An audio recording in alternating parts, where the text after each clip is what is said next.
ਫਾਜ਼ਿਲਕਾ ਦੇ hotel Gulshan residency ਦੇ ਵਿੱਚ ਅੱਜ ਭਾਜਪਾ ਦੀ ਪ੍ਰੈਸ ਕਾਨਫਰੰਸ ਹੋਈ। ਆਯੋਜਿਤ ਭਾਜਪਾ ਉਮੀਦਵਾਰ ਸੁਰਜੀਤ ਜੈਨੀ ਦਾ ਚੋਣ ਮੈਨੀਫੈਸਟੋ ਕੀਤਾ ਗਿਆ ਜਾਰੀ। ਫਾਜ਼ਿਲਕਾ ਦੇ ਵਿੱਚ ਅੱਜ ਹੋਟਲ ਗੁਲਸ਼ਨ ਰੈਜ਼ੀਡੈਂਸੀ ਦੇ ਵਿੱਚ ਨਗਰ ਕੌਂਸਲ ਦੇ ਸਾਬਕਾ ਪ੍ਰਧਾਨ ਬਜਰੰਗ ਲਾਲ ਗੁਪਤਾ ਦੀ ਅਗਵਾਈ ਦੇ ਵਿੱਚ ਇੱਕ ਪ੍ਰੈਸ ਕਾਨਫਰੰਸ ਦਾ ਆਯੋਜਨ ਕੀਤਾ ਗਿਆ, ਜਿਸ ਦੇ ਵਿੱਚ ਫਾਜ਼ਿਲਕਾ ਤੋਂ ਭਾਜਪਾ ਉਮੀਦਵਾਰ ਸੁਰਜੀਤ ਕੁਮਾਰ ਜੈਨੀ ਦਾ ਚੋਣ ਮੈਨੀਫੈਸਟੋ ਜਾਰੀ ਕੀਤਾ ਗਿਆ।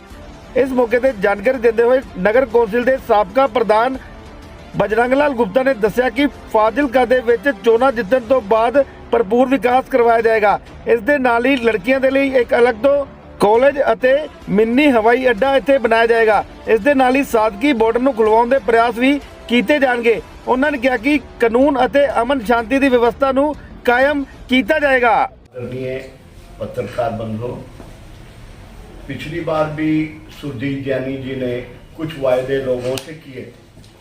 जब इलेक्शन शुरू किया तो उन्होंने काफ़ी वायदे, लगभग वायदे पूरे कर दिए, लेकिन इस बार उन्होंने फाजिलका के बारे में क्या सोचा है, क्या प्लानिंग है, क्या वो करना चाहते हैं, आज वो अपना घोषणा पत्र फाजिलका के लोगों को देने जा रहे हैं।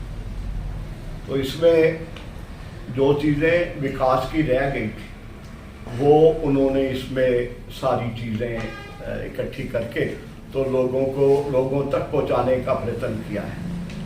तो आशा है कि आप ये घोषणा पत्र उनका प्रसारित करने में इलाके की मदद करेंगे। इसमें मुख्य मुख्य बातें मैं आपको पढ़ के सुनाता हूँ कि पहले तो है फाजिलका रेलवे स्टेशन। पहले यहाँ पर वॉशिंग सिस्टम था, लेकिन हमारी अनगहली से वॉशिंग सिस्टम बंद हो गया, जिसकी वजह से जो लॉन्ग रूट जो ट्रेन थी वो यहाँ से नहीं चल पा रही। तो पहला उनका टारगेट रहेगा कि फाजिलका में वॉशिंग स्टेशन चालू कराया जाए, ताकि लॉन्ग रूट की ट्रेन वो यहाँ से फाजिलका से सीधी लोगों को मिल सके।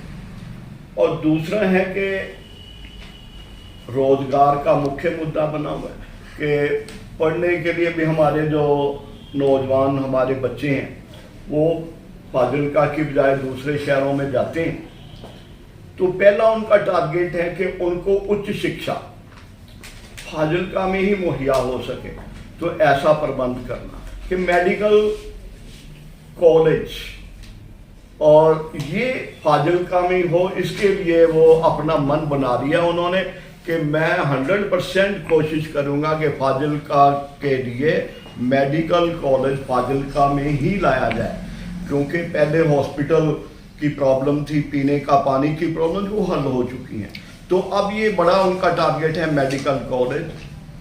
और नौजवानों को पढ़ने के बाद सर्विस नहीं, सर्विस के लिए पढ़ने के लिए भी बाहर जाना पड़ता है, सर्विस के लिए भी बाहर जाना पड़ता है। तो कुछ ऐसा हो सके कि पढ़े लिखे नौजवानों को यही सर्विस भी मिल सके।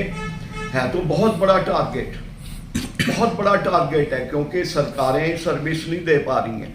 लेकिन जानी साहब का ऐसा मानना है कि मैं फाजिलका के लोगों का ऐसा प्रबंध करने के लिए 100% प्रयत्न करूँगा, 100% अपना ये योगदान डालूंगा, ताकि कुछ ऐसी इंडस्ट्रीज भी सेंटर से लाई जाए कि हमारा जो आईटी सेक्टर में या दूसरे सेक्टर में पढ़े लिखे नौजवान हैं उन्हें यहीं सर्विस मिल सके।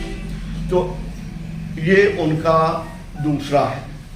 इसके बाद नशों को दूर करने का ये प्रबंध तो है फाजिलका में, हॉस्पिटल में है, लेकिन खेलों को प्रोत्साहन देना, खेलें भी नशे को रोकती हैं, तो खेलों को प्रोत्साहित करना, उसके लिए नए साधन अपने नौजवान बच्चों को, साथियों को मुहैया करना, ताकि उनका ध्यान नशे से हटकर खेलों में लगे और खेलों में आकर वो तरक्की करें और फाजिलका के नौजवान समाज के आगे आ सके।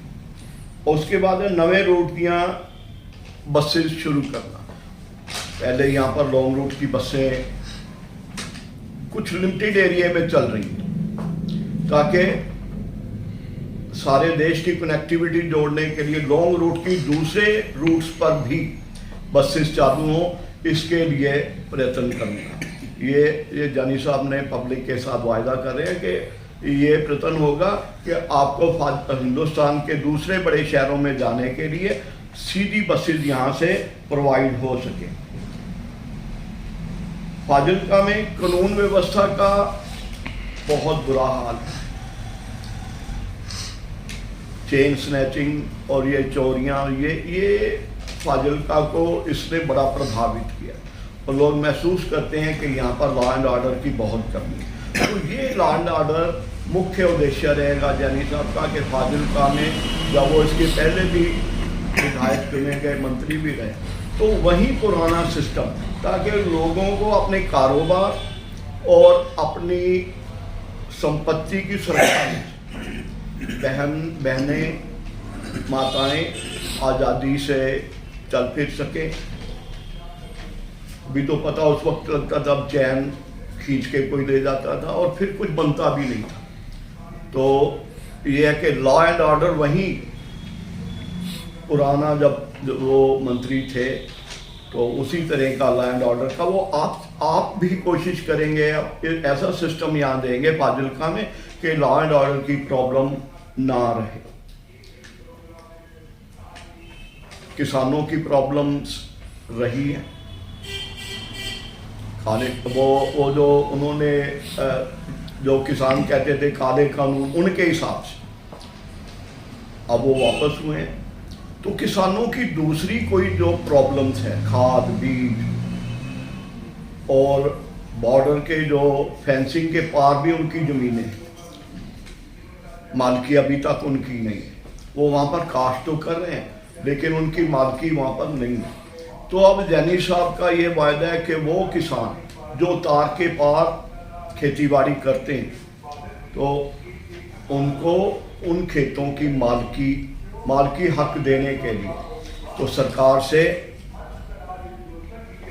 संपर्क करके, सेंट्रल गवर्नमेंट से संपर्क करके उन लोगों को उन किसानों को उन्हीं खेतों का मालिक बनाया जाए और रजिस्ट्री वगैरह उनके नाम करवाई जाएगी।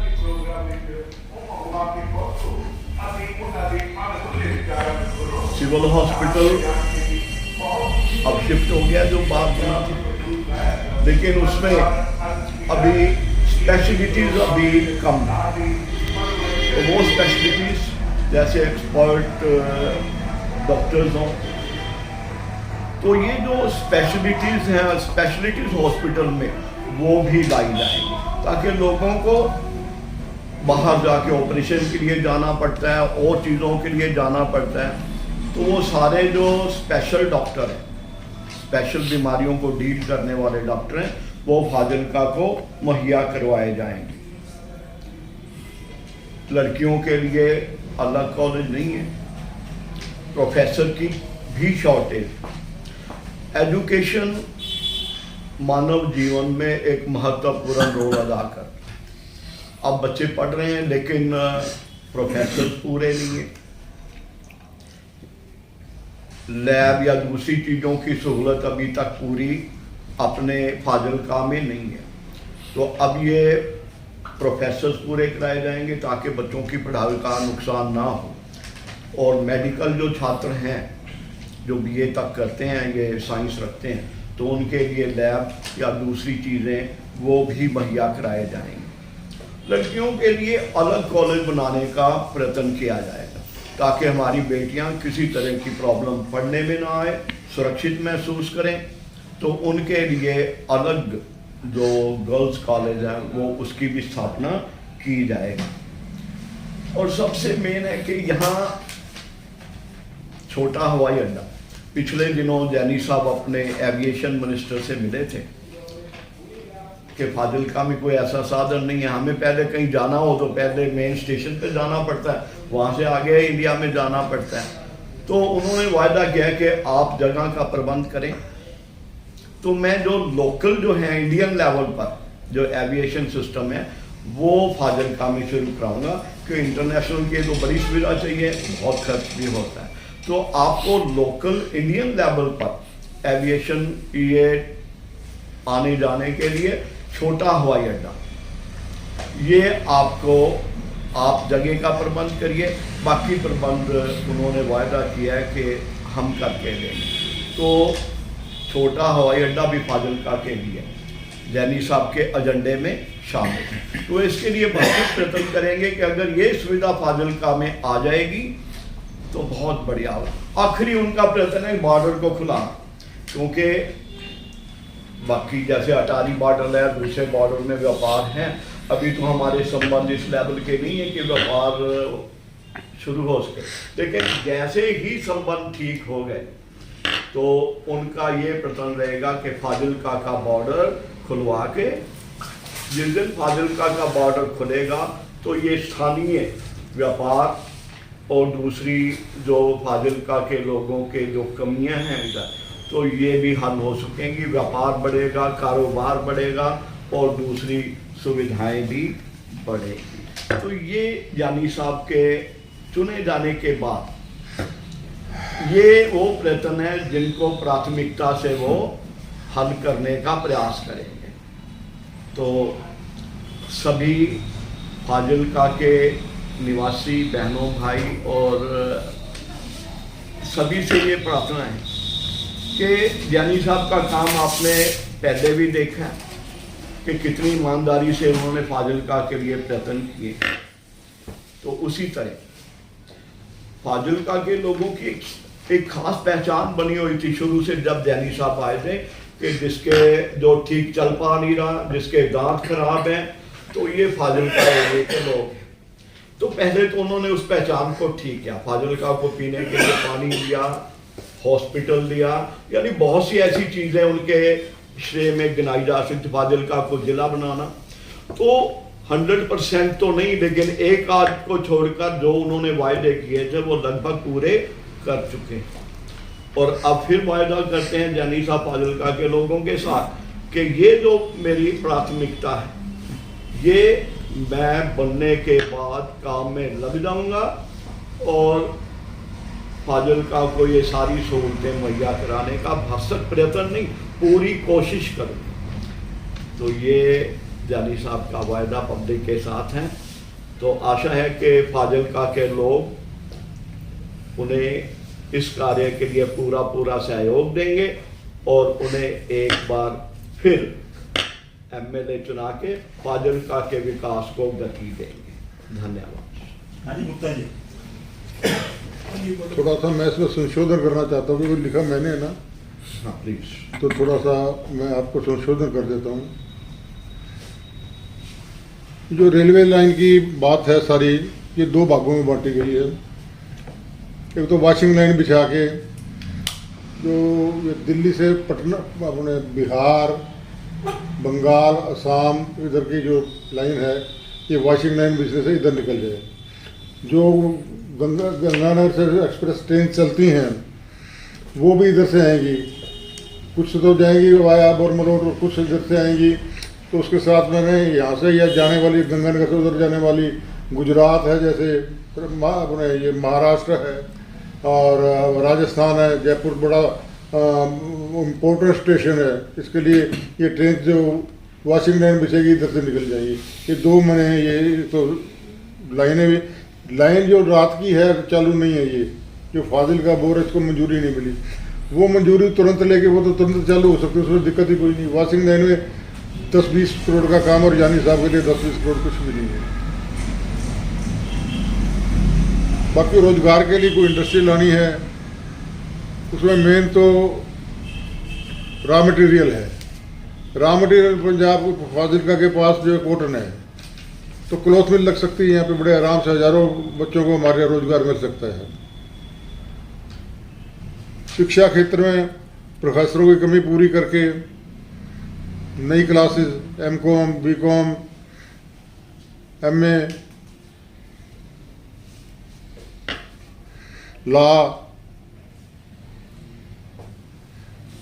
ये नई क्लासेस शुरू की जा सकती हैं। नशों को दूर करने के लिए इसमें लिखा है, तो नशों को दूर करने का साधन दवाई भी है और काम भी है, रोजगार भी आ गया उसके अंदर काम में। और बच्चों के लिए कॉलेज के अंदर ही नशा दूर हो, उसके लिए खेलों का इंतजाम पूरा है। नए कोच, नए ग्राउंड और जो भी संसाधन है आजकल लेटेस्ट वो प्रोवाइड किए जाएंगे। कानून व्यवस्था के बारे में तो मैं यही कहना चाहूँगा, फाजिलका वालों से प्रार्थना करूँगा भी बच जाओ ये जराइम पेशा लोगों से। अगर इस बारी आप गलती कर बैठे तो ये माफिया बन जाएंगे गुंडा और किसी से काबू नहीं आएंगे। इसके लिए योगी जी को लाना पड़ेगा और कोई साधन नहीं बचेगा। लंबे रूट को बसों से मतलब है डीलक्स बसेस, लंबे रूट की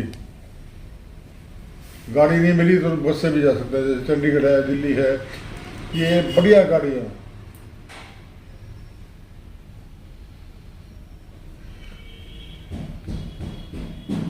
सिविल अस्पताल, कैंसर हॉस्पिटल, इनके प्रायोरिटी में है कैंसर हॉस्पिटल, तो बन भी जाएगा वो। और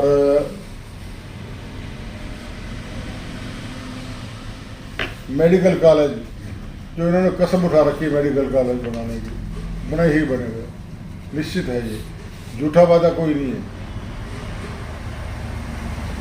एक जो रह गया काम अभी बोला नहीं गया, प्रधानमंत्री आवास योजना के तहत मकान बनाकर गरीबों को प्रायोरिटी के आधार पर दिया जाएंगे, लॉटरी निकाल कर। सिफारिश किसी की नहीं होगी इसके अंदर, हर धर्म को, हर वर्ग को दिए जाएंगे।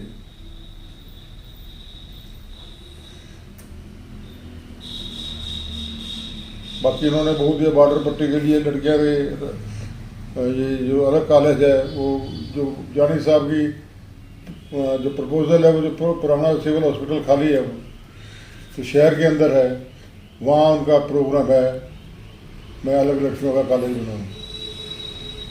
शहर के अंदर है, सेफेस्ट जगह है लड़कियों के कॉलेज के। हवाई अड्डे के लिए इन्होंने बता ही दिया है। मैं अपनी तरफ से विशेष रूप से फाजिलका की जनता को, प्रबुद्ध जनता को ये अपील करता हूँ, इसके अंदर पार्टीबाजी नहीं है।